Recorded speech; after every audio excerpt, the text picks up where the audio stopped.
1660. L'Anglais Boyle invente la pompe à vide. Ses expériences sur l'air marquent autant la science que les imaginations. Que la respiration soit indispensable à la vie, on le sait depuis toujours. Ce qui reste longtemps énigmatique, c'est ce qui est vraiment indispensable dans l'air que l'on respire. Quel est cet esprit vital contenu dans l'air ? 1777. Antoine Laurent Lavoisier expérimente. J'ai mis un moineau franc sous une cloche de verre remplie d'air commun et plongé dans une jatte pleine de mercure. Au bout de 55 minutes, l'animal est mort, avec des espèces de mouvements convulsifs. Cet air, qui avait été respiré par un animal, était devenu fort différent de l'air de l'atmosphère.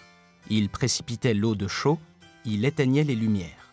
Lavoisier remarque que le gaz produit par la respiration ressemble au gaz produit par une combustion. De même, combustion et respiration ont toutes les deux besoin d'air atmosphérique. Coïncidence ou sont-elles identiques ? Il y a une différence pourtant énorme entre les deux. L'une dégage de la chaleur, l'autre non.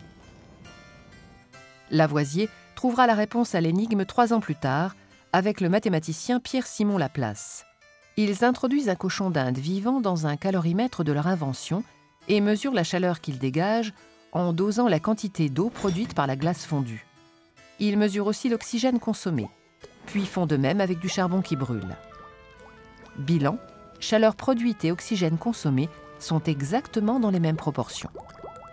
La respiration est donc une combustion, à la vérité fort lente, mais d'ailleurs parfaitement semblable à celle du charbon.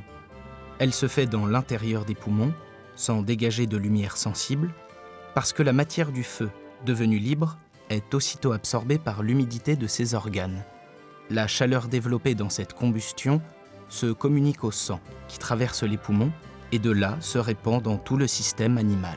Lavoisier se trompe sur le lieu de la combustion. Elle n'a pas lieu dans les poumons, mais les muscles. Mais il a parfaitement identifié le principe de la respiration.